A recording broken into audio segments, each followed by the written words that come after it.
Hi, I am Griffin Johnson, the armchair historian. From practically the very day it gained independence from the Portuguese Empire in 1822, the vast South American territory of Brazil found itself at odds with the many former Spanish colonies that shared its borders. This was hardly unexpected, as prior to gaining their freedom, the people of Latin America had been frequent pawns in the power struggles fought between Spain and Portugal, both of whom had poured vast amounts of time, money, and political capital into dominating the continent. However, freedom from the yoke of colonial administration did little to foster a sense of community or shared struggle among the newly independent nation. In this video, we'll cover how this powder keg of political and economic rivalries exploded into the massive conflict known as the War of the Triple Alliance, the deadliest in Latin American history. Research for this video would have been next to impossible without the assistance of our Latin American team members and their expertise at translating material from their native languages. Knowing other common languages like Spanish, French, or German can be an absolute necessity in our line of work, which is why I am happy to introduce the sponsor of today's video, Speak.ly. Speak. Ly is a language learning app designed to let you learn up to 5 times faster than conventional methods. Uniquely, the app lets you choose your own study methods, focusing on vocabulary, writing, multiple choice options, or a combination of the three. Available on both web and mobile devices, Speak.ly is accessible anywhere, anytime, giving you a streamlined learning process that can be customized according to your needs. Try Speak. Lie today with a free 7-day trial and get a 60% discount on an annual subscription by signing up using our link in the description below. Tensions between the new sovereignties would only escalate when the huge Spanish colonial territory known as the Viceroyalty of Rio de la Plata revolted in the 1810s, resulting in the independence of Argentina, Uruguay, and Paraguay. All three of these countries promptly began engaging in significant border disputes over the mostly uncharted regions that lay between their population centers. Seeing an opportunity to project its sphere of influence further south, the Empire of Brazil recognized the independence of Paraguay in 1844, placing them in direct opposition to Argentina, which considered Paraguay a breakaway province. But this is Latin America, and things are never simple in Latin America. Upon gaining their freedom, the new government of Paraguay had wasted no time picking things up right where the Spanish left off, by restarting the decades-old argument over whether the Apa or Braco River should be the demarcation line between their territory and that of Brazil. This meant that while Brazil was trying to use Paraguay as a buffer against the Argentines, the Paraguayan government was belligerently demanding territorial concessions and making it as hard as possible for Brazilian ships to use the Paraguay River. Adding to this tangled mess of conflicting interests was the situation in Uruguay, which was torn between two main political parties, the Colorados and the Blancos. Brazil had already intervened twice in Uruguayan affairs by 1855, and in 1863 they stepped in again after the Colorados rebelled against the reigning Blanco party, which was allied to Paraguay at the time. Thoroughly annoyed with the fractious two-party state, Brazil issued an ultimatum to the Blanco government, demanding that they protect Brazilian interests in the region or face an invasion. The Blanco government refused, and Brazilian warships promptly obliterated Uruguay's minuscule navy and marched across the border in October of 1864. The Brazilians assumed that a swift resolution to the Blanco situation would prevent interference from Uruguay's allies, only for this notion to be swiftly disproven when Paraguayan Marines stormed aboard the Brazilian steamer Marques de Olinda as it approached their capital city of Asunción on November 13th. This was followed swiftly by a formal declaration of war between the two nations on December 13. The belligerent attitude demonstrated by the tiny nation of Paraguay towards the gigantic empire of Brazil stemmed primarily from the grandiose ambitions of a single man, President Francisco Solano Lopez, aka the wannabe Napoleon.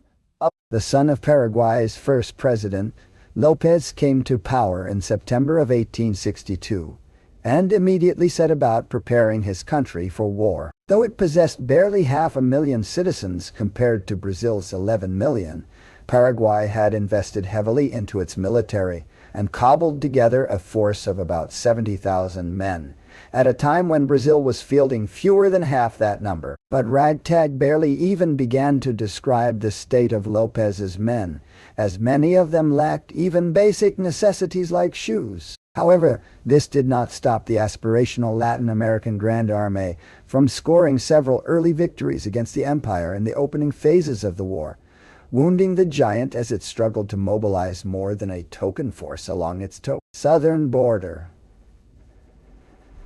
Sadly for the eternally ambitious Lopez, a quick advance into the province of Mato Grosso meant very little in the grand scheme of things, as Uruguay was still well out of reach, and the Brazilian Navy stood ready to intercept any attempts to transport Paraguayan soldiers to their allies.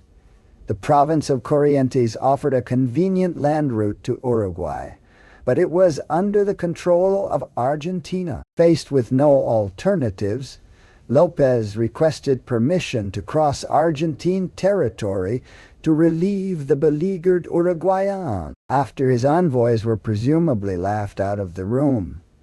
A furious Lopez decided to drag Argentina into the war by crossing the Corrientes with 20,000 men. By April, Lopez had captured the provincial capital, seizing many Argentine warships as they lay at anchor in Port Dido. However, the rash actions of Paraguay's eccentric dictator would have dire consequences, as after decades of jockeying for position, the two largest Latin American nations now had a common cause, and diplomats from Argentina soon met with those from the Empire of Brazil to hammer out a formal alliance against Paraguay. While negotiations were ongoing, Brazilian armies were busy mopping up resistance in Uruguay, with Lopez now far too busy looting, pillaging, and murdering his way through Corrientes to care about little things like aiding his allies. The Blancos stood no chance against the Brazilian army of the south.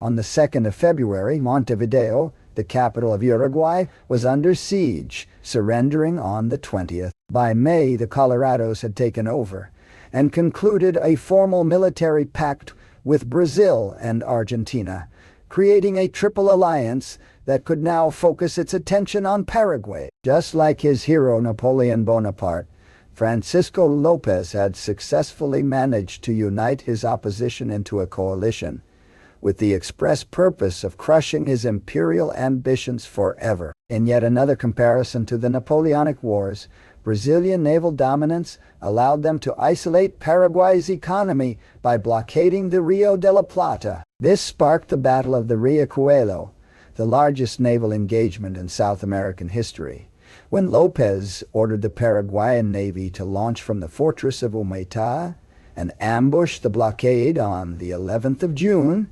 1865. Lopez had given strict orders to his admiral, Pedro Ignacio Mesa, to conduct a surprise attack and boarding operation to capture the enemy fleet while it lay mostly at anchor. But Mesa ignored these orders and instead opened fire as soon as he was within range. This initial barrage inflicted some damage on the Brazilian fleet, but it also alerted the shorebound crews, who scrambled back aboard their ships and launched a counterattack. Thick fog made gunfire on both sides highly inaccurate, but for a time it seemed as if the Paraguayans had the upper hand. However, the tide of battle turned abruptly when Brazilian Admiral Francisco Manuel Barroso charged Mesa's line, smashing several of the smaller enemy warships and barges beneath the prow of his paddle steamer. At around the same time, Admiral Mesa was hit in the chest, forcing his fleet to make a disorderly withdrawal under heavy fire. Barroso's quick thinking would earn him the title Baron of the Amazonas,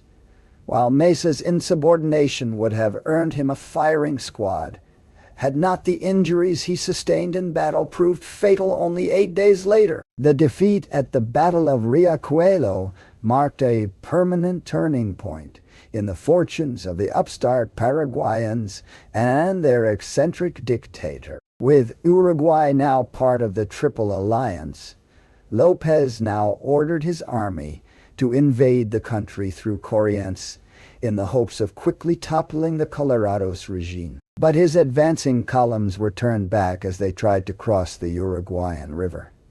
At the Battle of Jutai, a force of only 3,000 Paraguayans faced off against a combined army of at least 9,000 enemy troops. Despite being heavily outnumbered, the Paraguayan cavalry inflicted heavy losses on the enemy infantry, but the entire force was eventually killed or captured. With increasing numbers of Allied troops advancing into the Corrientes, Lopez withdrew back into Paraguay to prepare for an invasion. Although the Triple Alliance had now driven Lopez out of the Corrientes, they had underestimated how costly the war would be. Latin America had little in the way of industry or military infrastructure, and while the Paraguayan soldiers were ill-equipped, they were still highly motivated by a charismatic leader. The Triple Alliance, meanwhile, were forced to fill out their ranks with slaves and backwater provincials. After months of ponderous preparation, the alliance dragged a force of over 35,000 dispirited, disease-riddled,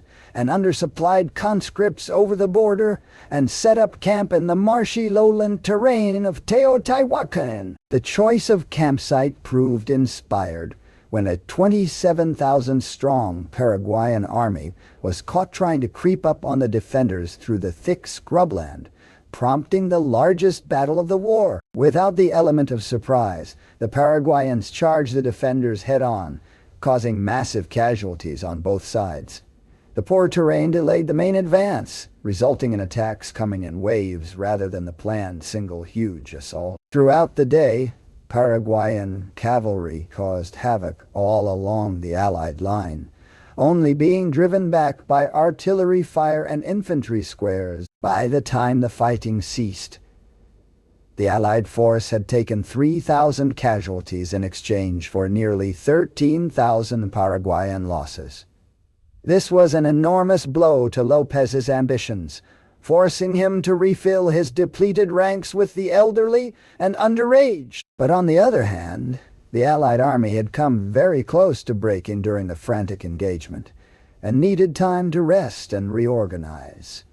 While they waited, disease broke out in the camp, striking down men by the thousands. With reinforcements trickling in at a snail's pace, the advance into Paraguay stalled, devolving into primitive trench warfare, both sides at a temporary impasse. Lopez reached out to the Argentine president, Bartolomé Mitre, and attempted to negotiate a peace treaty. But Mitre insisted Lopez surrender unconditionally, which only encouraged Lopez to resist to the bitter end. Following the negotiations, the invaders attempted to break through the fortified lines around Curupayty in September. Assuming naval bombardment would paralyze the defenders, the overconfident attackers became trapped in muddy terrain and slaughtered by hidden artillery positions. Nearly 4,000 Allied troops died in the foolhardy attack, making Curupayty their worst defeat of the war.